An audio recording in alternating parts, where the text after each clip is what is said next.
যুবক, আজকে তোমরা কতজনকে ফলো করো, মডেল বানাও, আইডল বানাও, কার মতো চুল বানাবা, ওই হেয়ার কাটিং কার মতো হবে, কার মতো প্যান্ট, কার ব্র্যান্ড, সব তোমরা খেয়াল করো। মক্কায়ও এমন এক যুবক ছিল যাকে সবাই ফলো করত। সেই যুবকের নাম ছিল হযরত মুসআব ইবনে উমাইর রাদিয়াল্লাহু আনহু।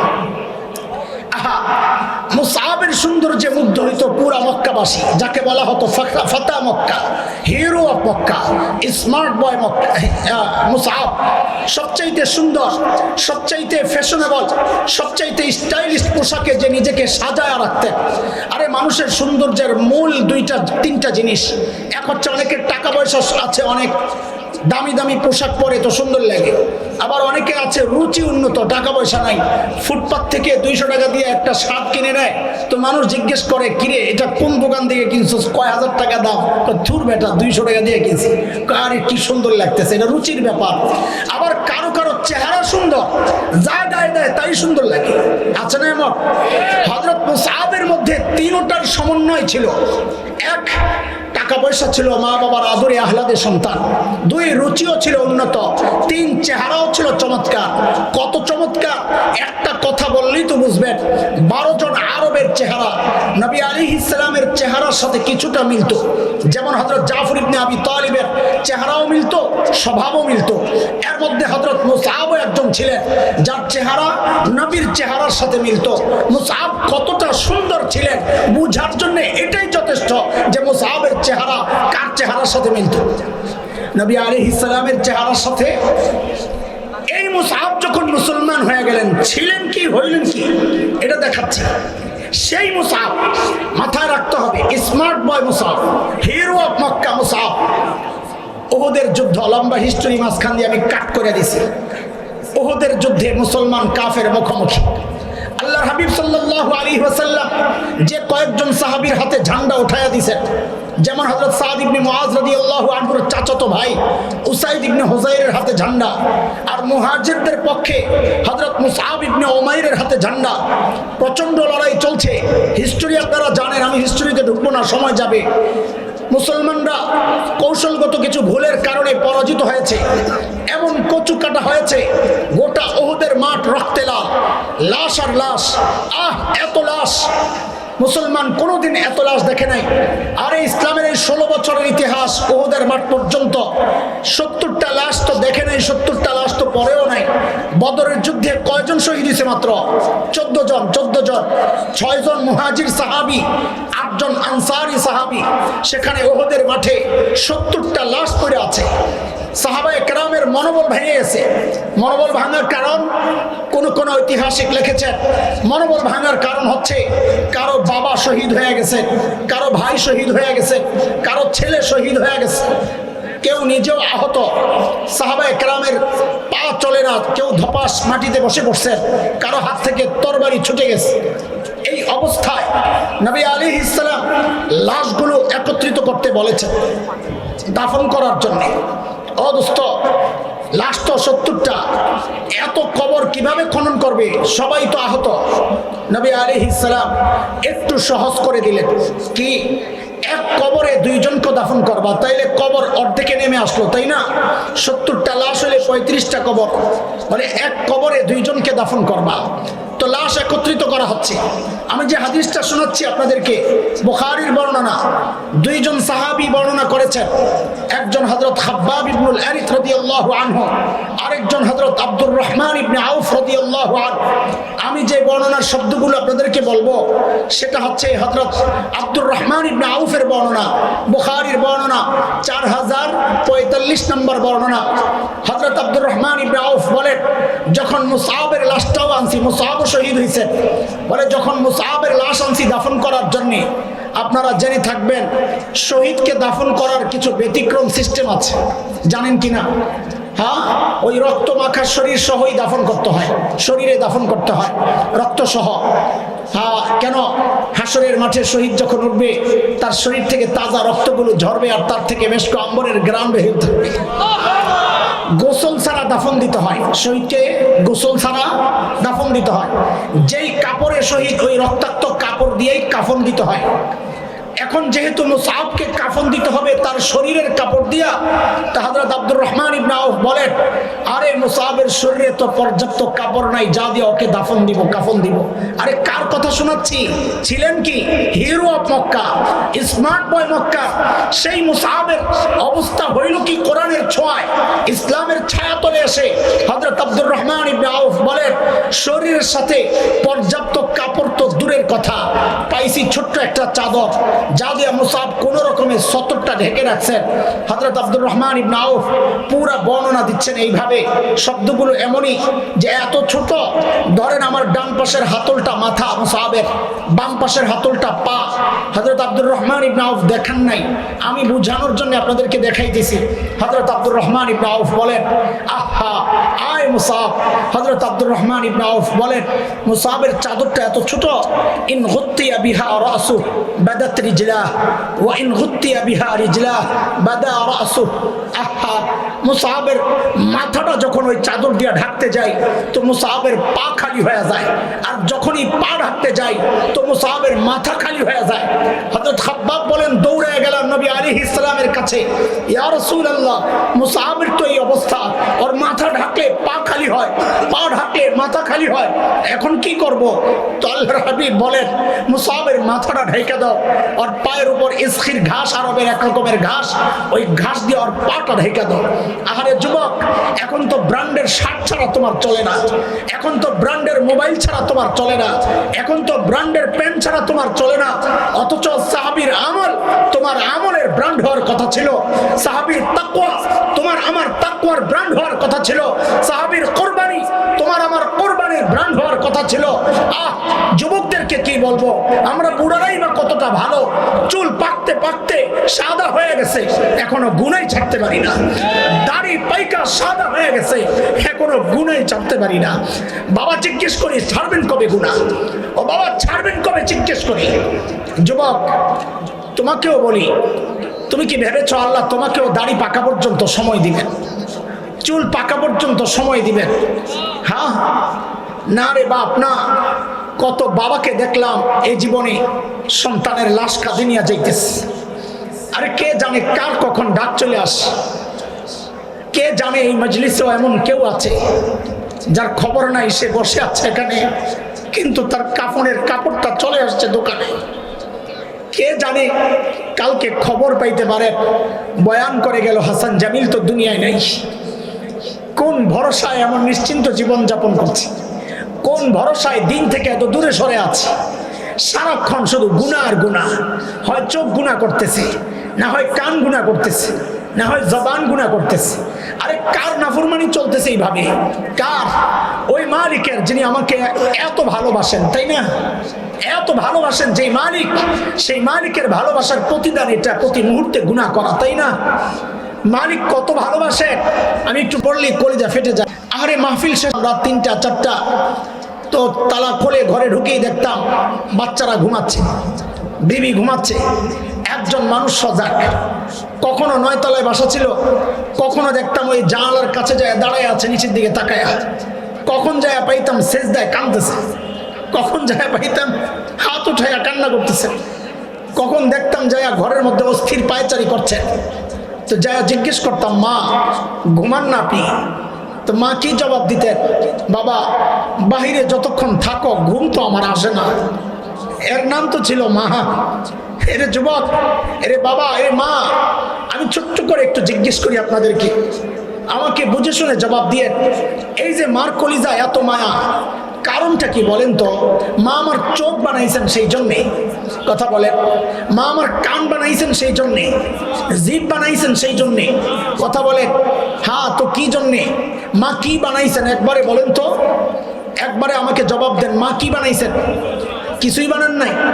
অল্প কয়েকদিন ভাড়াটিয়ার মতো পেটে ধারণ করেছেন, হওয়ার পরে লালন করেছেন, তাতেই মার কলিজায় এত মায়া। মা কিচ্ছু বানান নাই, তাতেই মার কলিজায় এত মায়া। আহ আহ, তাইলে যে আল্লাহ আমার চোখ বানাইছেন, ওই আল্লাহর কত মায়া।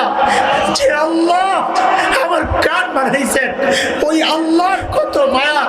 যে আল্লাহ আমার জবান বানাইছেন, ওই আল্লাহর কত মায়া যে আল্লাহ আমার হাত পাও বানাইছেন, ওই আল্লাহর কত মায়া যে আল্লাহ আমার এত এত নিয়ামত দিয়া বাঁচায় রাখছেন, ওই আল্লাহর কত মায়া। এই যুবক জালিম, তুমি কি বুঝো না কত মায়া? একটু দেখো না। আরে আমি তুমি যখন দরজা আটকায়া গুনাহ করি, দরজা বন্ধ, জানালা বন্ধ, ভিতরে গুনাহ চলছে, আর আমার মালিক ওই গুনাহ অবস্থায় দরজার নিচে দিয়া বাতাসের অক্সিজেন পাঠাইয়া দিচ্ছেন যেন আমি মরে না যাই। এই মালিকের নাফরমানি আর কত কাল চলবে বলো? তোমাদেরকে এখানে ডাকা হয়েছে প্রদর্শনীর জন্য না, একটু মালিকের কথা মনে করায় দেওয়ার জন্য। যুবক, আমি পাপী, আমার কথাগুলো তোমাদের হৃদয়ে টাচ নাও করতে পারে, যদি না করে এর চেয়ে ভালো করে বোঝানোর ক্ষমতা আমার নাই রে বাপ। ভাই আমি বলি কি, তাইলে একটা ভিন্ন কৌশল আছে, এছাড়া আমার হাতে আর কোনো কৌশল নাই।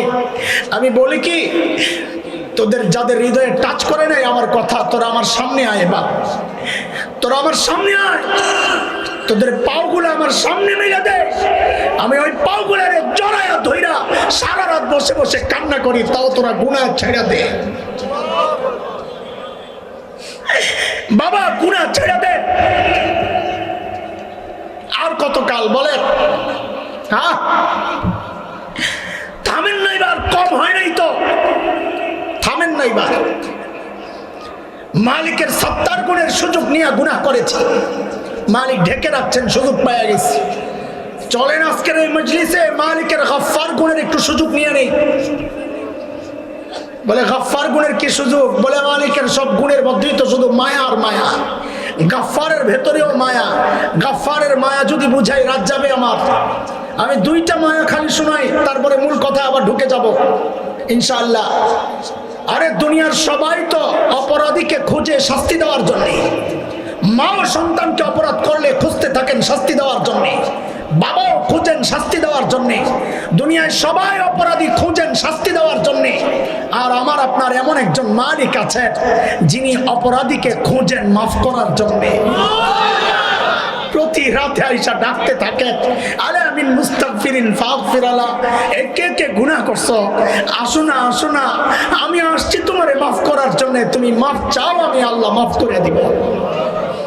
বলে কত মাফ করবেন, কত মাফ করবেন? হাদিসের কথা, শয়তান যখন আল্লাহকে চ্যালেঞ্জ করেছে, আল্লাহ আপনার বান্দাকে আমি মৃত্যু পর্যন্ত তাকে গোমরাহ করতেই থাকবো, করতেই থাকবো, করতেই থাকবো, তো আল্লাহর জবাবের ঢংটা ছিল এমন, শব্দ হবো তা না, আল্লাহর জবাবের ঢংটা ছিল এমন, ও শয়তান তোর হুমকি ধমকি কি শেষ? বলে হ্যাঁ শেষ। বলে তোর কথা যদি শেষ হয় তো এইবার আমারটাও শোন, আমার বান্দারে তুই গোমরাহ করতেই থাকবি, করতেই থাকবি, তো আমারটাও শোন, আমিও আমার বান্দারে মাফ করতেই থাকবো, করতেই থাকবো, করতেই থাকবো।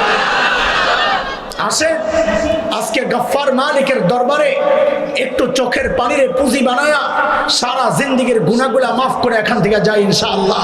ঠিক আছে ইনশাআল্লাহ। চলেন আমরা আবার চলে আসি। ওই যে সাহাবায়ে কেরামের পরিবর্তন ছিল মানব ইতিহাসের সবচাইতে খারাপ, হয়ে গেল সবচাইতে ভালো। আবার আমার সাথে যুক্ত হন আপনারা, বলেন এই পরিবর্তনটা কিসের ছোঁয়ায়?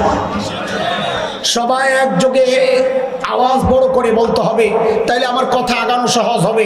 বলেন কিসের ছোঁয়ায়? সবাই বলেন কিসের ছোঁয়ায়? দুইটা জিনিসের ছোঁয়া, এক হচ্ছে নববী শিক্ষা, আরেক হচ্ছে নববী আদর্শ। এক হচ্ছে নবীর চরিত্র জীবন, আরেক হচ্ছে কোরআনী শিক্ষা, দ্বীনি শিক্ষা। ওই যে বলেছিলাম সমস্যা কয়টা, সমাধান কিয়ামত পর্যন্ত। মনে রাখেন একটা কথা, মূল কথা এটা, পয়েন্ট। কিয়ামত পর্যন্ত দুনিয়ার যত সমস্যা দেখবেন, সব সমস্যার পেছনের মূল সমস্যা দুইটা। এক হচ্ছে দ্বীনি শিক্ষা পায় নাই, আরেক হচ্ছে নববী আদর্শ থেকে দূরে চরিত্র নষ্ট। দুনিয়ায় যত সমস্যা আছে সব সমস্যার মূলে এই দুইটা, আর সব সমস্যার সমাধানও ওই দুইটা। এক নবীকে আল্লাহ যে জন্য পাঠাইছেন কোরআনের শিক্ষক বানায়া সমস্ত সমস্যার সমাধানও কোরআনী শিক্ষার মধ্যে, নববী শিক্ষার মধ্যে, সমস্ত সমস্যার সমাধানও নববী আদর্শের মধ্যে। এই আমাকে একটু জবাব দেন আপনারা, সাহাবায়ে কেরাম যে কোরআন ধরে সর্বশ্রেষ্ঠ মানুষ হয়েছেন, ওই কোরআন কি আল্লাহ আসমানে উঠায় নিছেন? আমাকে জবাব দেন, আছে কোরআন? ও একটু দুর্বল হয়ে গেছে, তাই না? হ্যাঁ, পাওয়ার নষ্ট হয়ে গেছে। তাইলে আমাদের ওই তিন কথা বের করেন, সাহাবীদের তিন কথা শেষ ছিল কি, হইল কি? এই পরিবর্তন কিসের ছোঁয়ায়? মাঝখানে কি ঢুকছে বলেন, কিসের ছোঁয়ায়? তাহলে এই তিন কথা রাখেন, এবার এই পাশের তিন কথা খোলেন। যে কোরআন সাহাবীকে সর্বশ্রেষ্ঠ বানাইছে, ওই কোরআন বুঝি এই বগুড়ার আমাদের এই মানুষগুলোকে, বাংলাদেশের এই বর্তমান দুনিয়ার মানুষগুলোকে কোরআন বুঝি সর্বশ্রেষ্ঠ মানুষ বানাতে পারে না? জোরে বলেন, পারে না? পারে না? কে কে বিশ্বাস করেন এটা? কোরআন মানুষকে সর্বশ্রেষ্ঠ মানুষ বানায়, কে কে বিশ্বাস করেন? আমিও করি। আল্লাহু আকবার। হাত নামান। বুঝে শুনে হাত উঠেছে? তাহলে আরেকটা প্রশ্ন করি, বুঝে শুনে জবাব দিয়ে। কে কে নিজের আপনজন সন্তানকে সর্বশ্রেষ্ঠ মানুষ বানাতে চান? মাশাআল্লাহ, আমিও চাই। হাত নামান। রাগ করেন না, আমি শুরুতেই বলেছি আপনাদেরকে কষ্ট আর খোঁচানোর জন্য কথাগুলো বলছি না, হৃদয়ে আফসোসের আগুন জ্বালাইতে বলছি। এই যে হাত উঠাইছেন দুই জায়গায়, আমি নিশ্চিত করে বলতে পারি এখানে এমন অনেক আছেন যারা মিথ্যা কথা বলেছেন। আপনারা সঠিক বলেন নাই। আপনি মনে মনে ভাবছেন যে হুজুর আপনি কি গায়েব জানেন? না, আমি গায়েব কোত্থেকে জানবো বাবা? গায়েব তো জানেন শুধু। এত আস্তে কেন? সূরা আরাফ আয়াত 188, 188 কোরআনে অসংখ্য জায়গা আছে, আমি একটা বললাম। আল্লাহ বলেন, কুল্লা আমলিকু লিনাফসি নাফআন ওয়ালা দাররা ইল্লা মা শাআ আল্লাহ ওয়ালাউ কুনতু আ'লামুল গায়ব লাস্তাকথারতু মিনাল খায়র ওমা মাসানিয়াস সূ। নবীকে দিয়ে আল্লাহ বলাচ্ছেন, আপনি বলেন আমি যদি গায়েব জানতাম আমি আর এত বিপদে পড়ি না। আমি যদি গায়েব জানতাম যা ভালো কিছু আছে সব কিছুই আমি কানেক্ট করে নিতে পারতাম। এত বিপদে কেন পড়ছি আমি জানতাম না ওখানে বিপদ আছে। তার মানে কি নবী গায়েব জানতেন? জোরে বলেন, গায়েব শুধু জানেন কে? হ্যাঁ, নবী গায়েবের খবর দেন, আল্লাহ জানান সেটা খবর দেন। যাই হোক, আমিও গায়েব জানি না, প্রশ্নই আসে না, কিন্তু আমি এই সমাজ তো জানি। এই সমাজের আলো বাতাসে আমার বেড়ে ওঠা, এই সমাজের ডাল ভাত খেয়েই তো আমি বড় হয়েছি। এই সমাজের মানুষের গতিপথ, স্বভাব, চরিত্র আমার জানা। সেই জানা থেকে আমি বলছি, দুই জায়গায় যে আমরা হাত উঠাইছি, এখানে আমরা অনেকেই মিথ্যা বলেছি। বলে কেমনে? আপনারা দ্বিতীয়বার হাত উঠাইছেন কোন কথার উপর? যে আপনারা সবাই আপনাদের সন্তানকে সর্বশ্রেষ্ঠ মানুষ বানাতে চান, তাই না? হাত উঠাইছিলেন? আমার সাথে জবাব দেন, হাত উঠাইছে? আগের বার হাত উঠাইছিলেন সর্বশ্রেষ্ঠ বানায় কোরআন। এইবার মিলে দেখেন তো আপনার কথা ঠিক আছে কিনা। দুই হাত ওঠানো। আপনি বললেন সন্তানকে সর্বশ্রেষ্ঠ বানাতে চান, শুরুতেই স্বীকার করলেন সর্বশ্রেষ্ঠ বানায় কোরআন। তাহলে আমাদের জিজ্ঞাসা, যদি আপনার এই দুই কথাই ঠিক থাকে, তো সন্তানকে সর্বশ্রেষ্ঠ বানাইতে সন্তানকে তো কোরআনই শিক্ষা দেওয়ার কথা ছিল। সেই কোরআনই শিক্ষা না দিয়ে আপনি দিচ্ছেনটা কি? তার মানে মিথ্যা বলছেন। ঠকেছেন না জিতেছেন? একটু দিল থেকে বলেন তো, সন্তানকে দিন না শেখায় ঠকেছেন না জিতেছেন? জোরে বলেন। এটা বলতেও খারাপ লাগতেছে না? তা আমরাই বলি, আমাদেরটাই শোনেন পাইছি যেহেতু, আলহামদুলিল্লাহ আমরা দিন শিক্ষায় শিক্ষিত হয়ে আমরাও ঠকি নাই, আমাদের বাবা মাও ঠকেন নাই। মাওলানাকে তার বাবা আলেম বানায় কি ঠকাইছেন? মাওলানার বাবা ঠকছেন? মুহাদ্দিস সাহেব হুজুর ঠকছেন? আমারটা বলি, আমি ছোট মানুষ, আমাকে আমার বাবা মা মাদ্রাসায় পড়ায় কি ঠকাইছেন? কেন? কেন বললে বলবেন নিজের ঢোল নিজে পিটাইতেছে, আমারটা বাদ। আমার বাবা মারটাই বলে। দেখেন আমাদের তো যে জীবন, প্রতিদিন 3টা 4টা করে প্রোগ্রাম, 5টাও করতে হয়। এমন কোনো দিন আমার যায় আমার মনে পড়ে না। ঈদের দিনও তো ছুটি না, ঈদের নামাজ পড়াইতে হয়। এমন কোনো দিন আমার যায় আমার মনে পড়ে না যেদিন দোয়ায় বলি না রব্বির হামহুমা কামা রব্বায়ানি সগীরা। আমার বাবা মা ঠকছেন না জিতছেন? আমার আবার এক্সট্রা কিছু পাগলামি আছে। মা বাবার জন্য একটু খুব দিল কাঁদে। মাঝে মধ্যে গ্রামের বাড়ি কুমিল্লায়, ওখানে চলে যাই, ওখানে মা বাবার কবর, মাদ্রাসা আছে, মাদ্রাসার পেছনে কবর। তো জিয়ারত করি সুন্নত তরিকায়, জিয়ারতের যা করার পর এরপরে কি করি জানেন, পাগলামি আর কি। দুইজনের কবর একসাথে, তো দুইজনের মাথার কাছে যায় চুপচাপ বসি আর চিন্তা করতে থাকি, আহারে এখন তো মন চাইলেই মাথায় একটু তেল লাগাইতে পারতেছি না, মন চাইলেই তো একটু মাথাটা টিপে দিতে পারতেছি না, চলে গেছেন দূরে, চাইলেই তো একটু হাত পাও টিপে দিতে পারতেছি না। যেই পাওগুলো আমার বাবা ব্যথা করছেন, আমার ভবিষ্যতের কথা চিন্তা করে, হ্যাঁ এখন তো চাইলেই একটু এই শীত গেল একটা কম্বল দিয়ে দিতে পারতেছি না। তো কি করি, ওই দুইজনের মাথার কাছে বসে বসে ওস্তাদকে যেমন পড়া শোনাইতাম কোরআন শরীফ, ওইভাবে বসে বসে কিছুক্ষণ তিলাওয়াত করি। এটা মনের আবেগ। তিলাওয়াত করে ওঠার সময় শুধু চোখের পানি ফেলে ফেলে আল্লাহকে বলি, সবসময় এই আমলটা করি, ও আল্লাহ এই যে তোমার কালামের তিলাওয়াত করলাম, ও মালিক এই মানুষগুলোর ওসিলায় তারা আমাকে কোরআন শিখাইছেন, তাই এখন তিলাওয়াত করি। ও মালিক দুনিয়া থেকে বিদায় নেওয়ার সময় আমাকে যারা তোমার সাথে জুড়ে দিয়ে গেছেন, ও আল্লাহ আজকে তোমার কাছে আমার চাওয়া, তারা আজকে বড় অসহায় একা, তারা যেন তোমার রহমত থেকে বিচ্ছিন্ন না হয়ে যায়। রব্বির হামহুমা কামা রব্বায়ানি সগীরা। বলেন আমার মা বাবা জিতছেন না ঠকছেন? বলেন আমার মা বাবা জিতছেন না ঠকছেন? আপনারা যারা সন্তানকে দিন শেখান নাই, বাহিরে এসে ভাব নেন অনেক ভালো আছেন, কিন্তু আমরা জানি আপনারা ভালো নাই। কেন?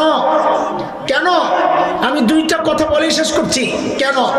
এই কিছুদিন আগে পত্রিকায় রিপোর্ট আসছে, আমার কাছে পত্রিকার কাটিং আছে, কাটিং। কি রিপোর্ট করেছে?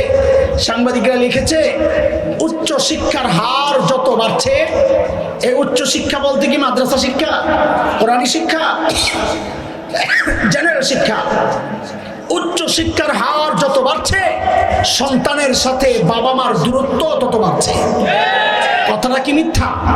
এই কথার চরম বাস্তবতা আপনি বৃদ্ধাশ্রমে গেলে টের পাইবেন। কোথায় কোথায়? আমি আপনাকে প্রুফ দিচ্ছি। গত রোজার ঈদের আগের রোজার ঈদের দিন টেলিভিশনওয়ালারা বৃদ্ধাশ্রমে গেছে, ডকুমেন্টারি করবে বৃদ্ধারা বুড়া বুড়ি কিভাবে ঈদ উদযাপন করে আশ্রমের।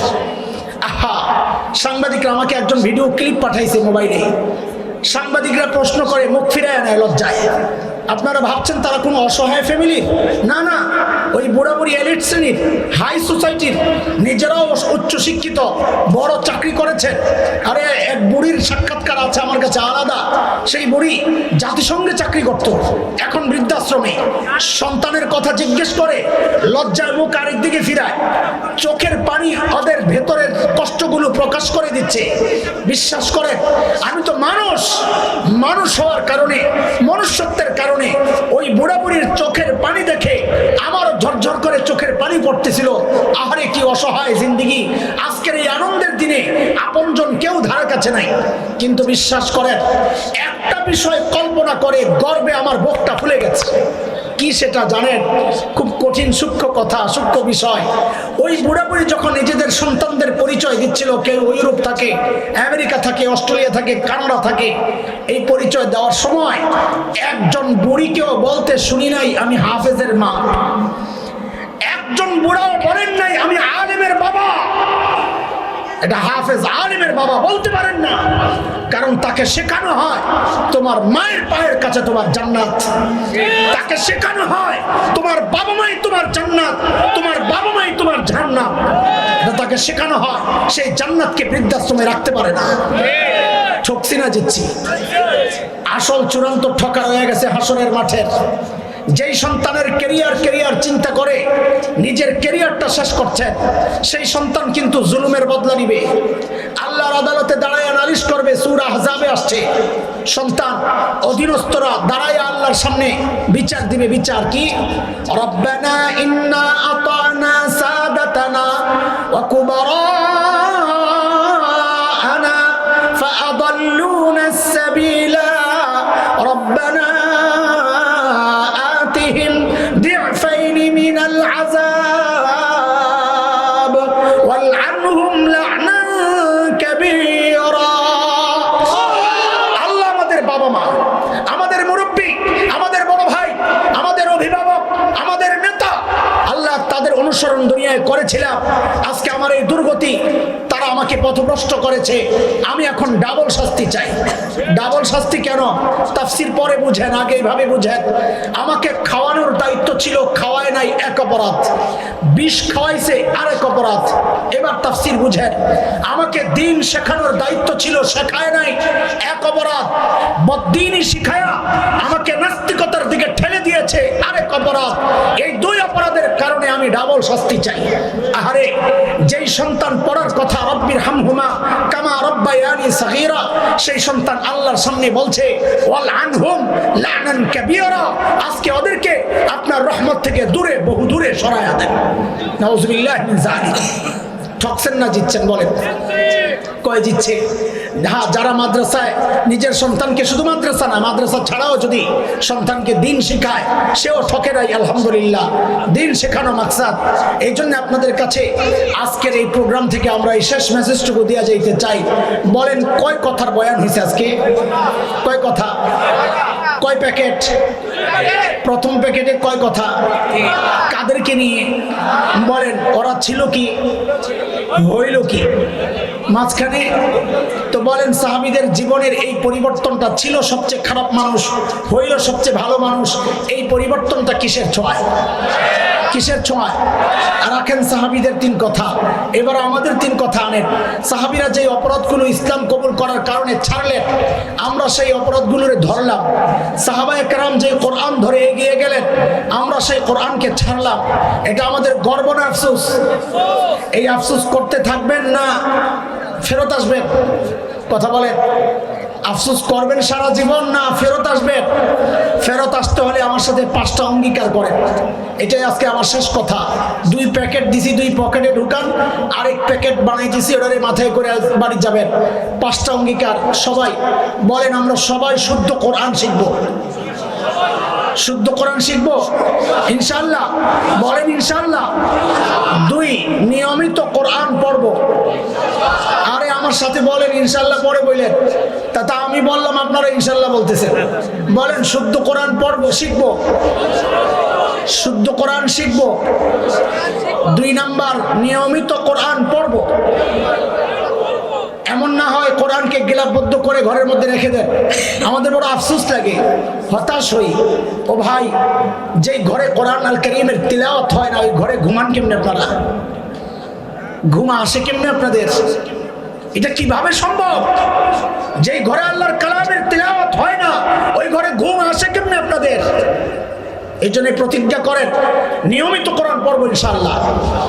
3 নাম্বার ওয়াদা, কোরআনের অর্থ বুঝে অথবা ওলামাদের কাছ থেকে যা শুনবো এগুলো আমরা মানবো ইনশাআল্লাহ। কোরআন মানবো ইনশাআল্লাহ। বলেন ইনশাআল্লাহ। কয় ওয়াদা গেল?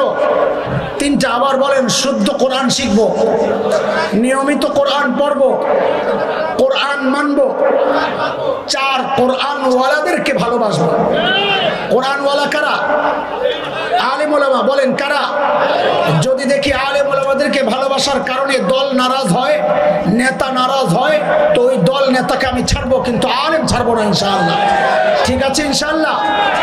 5 নাম্বার, কোরআনী প্রতিষ্ঠান যেখানেই পাবো তার পাশে দাঁড়াবো ইনশাআল্লাহ। যে কোনো কোরআনী প্রতিষ্ঠান, সে আমার দলের, আমার মতের না ভিন্ন, এগুলা চিন্তা করব না। যদি দেখি কোথাও কোরআনের চর্চা হচ্ছে, সেখানেই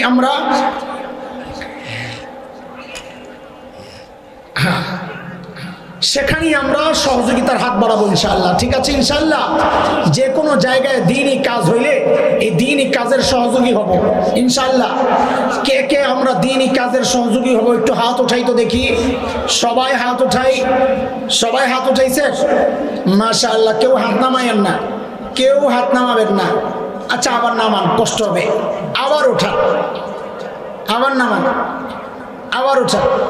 ব্যায়াম করাইতেছি, আমি উপকারণা করতেছি। এইবার নামায়া কিন্তু আর নিচে রেখেন না। এইবার নামায়া সবাই নিজের প্রত্যেকের পকেটে হাত দেন। নিজের হাত নিজের পকেটে। আবার মাইটের খায়েন না।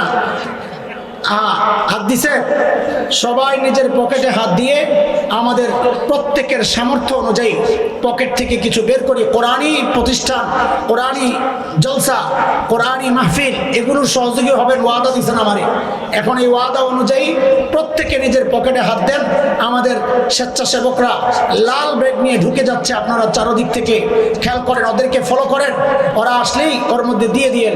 আর পারলে একজন দুইজন এইভাবে দাঁড়ায় দাঁড়ায় আশপাশ থেকে নিয়ে সহযোগিতা করেন, একসাথে দিয়ে দেন। খুব দ্রুত এই কাজটা সারতে হবে ইনশাআল্লাহ, দ্রুত। আমরা কেউ খালি হাতে যাব না। শুনেন, আপনাদের 1 টাকাও যদি না হয়, আমার ভাই সাইফুল্লাহ হাফিজাহুল্লাহকে আল্লাহ এই সামর্থ্য দিয়েছেন, তিনি এরকম মাহফিল একা চালাইতে পারেন, কিন্তু আমরা চাই আপনারাও সম্পৃক্ত হন। দ্বীনি কাজে সম্পৃক্ত থাকা এটা আপনাদের জন্যই লাভ, আলহামদুলিল্লাহ। হ্যাঁ, আমরা সবাই অংশীদার হই, সবাই দ্বীনি কাজের অংশীদার হই, মাশাআল্লাহ। খুব দ্রুত, মারহাবা, আলহামদুলিল্লাহ। এবং দোয়া করতে থাকেন, আল্লাহ তাআলা যেন আবহাওয়া ভালো করে দেন। আপনাদের এই যে বিদ্যুৎ বিভ্রাট, এটা আমরা খবর পেয়েছি, নওগাঁয় প্রচণ্ড ঝড় হওয়ার কারণে একদম কি বলে এটাকে, ঝড়ো বাতাস, বৈশাখী ঝড়। বৈশাখ তো এখনো আসে নাই, অগ্রিম একটু আসছে আর কি, খবর পাঠাইছে। আমি আসতেছি, মার্চের পরেই তো বৈশাখ না, তো এই জন্য খবর পাঠাইছে আমি আসতেছি, তোমরা রেডি হও। এই খবর গেছে আমাদের উপর দিয়ে আর কি। আল্লাহ তাআলা হেফাজত করেন, বাকি সময়ের জন্য আল্লাহ তাআলা পরিবেশটা ভালো রাখেন, আমরা মাহফিলটা যেন সুন্দরভাবে শেষ করতে পারি। আপনারা দোয়া করলেই হবে ইনশাআল্লাহ তাআলা। দ্রুত দ্রুত লাল ব্যাগওয়ালারা দ্রুত যাও, মাশাআল্লাহ। আল্লাহ আপনাদের এই সহযোগিতাকে কবুল করেন। দ্বীনি কাজে সহযোগী হয়েছে, আল্লাহ তাআলা ওলামাদের সাথে হাসরে উঠায়া দেন, জান্নাতে পৌঁছায়া দেন। আরে ভাই আমিন তো বলেন, দোয়া তো হয়েছে আপনাদের জন্য, আমার জন্য তো না। তো নিজেদের দোয়াকে ফেরত দিচ্ছেন কেন? বলে আপনার দোয়া লাগবে না। মাশাআল্লাহ। এই পিছনে তাকাও, ব্যাগ দেখো, ব্যাগওয়ালা, মাশাআল্লাহ। এখানে আজান হবে, নামাজ হবে, শাইখ আহমদুল্লাহ চলে আসছে। আচ্ছা, মাশাআল্লাহ। আমাদের শেখ আহমদুল্লাহ ভাই তিনি চলে আসছেন। এখানে আজান হবে, নামাজ হবে, নামাজের পর শেখ কিছু আনুষ্ঠানিকতা আছে, সেরে এরপরই শেখ আমাদের ভাই কথা বলবে। এর আগে আমার আব্দুল্লাহ সাইফুল্লাহ ভাই, আব্দুল হাই নাম খালি ভেজাল লাগে, সাইফুল ভাই বলতে বলতে আব্দুল হাই মোহাম্মদ সাইফুল্লাহ ভাই, তিনিও তো কিছু কথা বলা দরকার, আপনাদের এলাকার সন্তান। হ্যাঁ, সারা দুনিয়ার মানুষ কথা শুনে, আপনারাও শুনবেন না ইনশাআল্লাহ। এটা তো আপনাদের সৌভাগ্য যে আল্লাহ তাআলা আপনাদের একজন সন্তানকে সারা দুনিয়ায় পরিচিত করছেন। আপনার এই গ্রামের নাম দুনিয়ায় কয়জন জানে? আপনাদের এই গ্রামের নাম দুনিয়ায় কয়জনে চিনে? কিন্তু যদি বলে কোন গ্রাম, বলে আব্দুল হাই মোহাম্মদ সাইফুল্লাহর গ্রাম, তাইলে দুনিয়ার সবাই চিনবে। এটা আপনাদের গর্ব না? গর্ব তো জোরে কইতে হয়, গর্ব কি না? তো বলেন আলহামদুলিল্লাহ। আমার ভাইকে আল্লাহ তাআলা এত উপরে উঠায় দেয় যে আমরা তাকাইতে গেলে যেন টুপি পিছন দিয়ে পড়ে যায়, এত উপরে উঠায় দেন। আমিনও বলে না, কামজুসের গোষ্ঠী, এত কৃপণ কেন আপনারা? আল্লাহ তাআলা আমার ভাইকে সারা দুনিয়ার জন্য কবুল করেন, জবানে নূর তৈরি করে দেন। আল্লাহ তাআলা প্রত্যেকটা কথাকে উম্মতের হেদায়েতের ওসিলা বানায়া দেন, আমিন। ঠিক আছে, জাযাকুমুল্লাহ খায়রা ওয়া আখিরু দাওয়ানা আলহামদুলিল্লাহি রাব্বিল আলামিন। সুবহানাল্লাহি বিহামদি, সুবহানাকাল্লাহুম্মা বিহামদিক, আশহাদু আল্লা ইলাহা ইল্লা আনতা আস্তাগফিরুকা ওয়া আতুবু ইলাইক। আসসালামু আলাইকুম ওয়া রাহমাতুল্লাহি ওয়া বারাকাতুহু।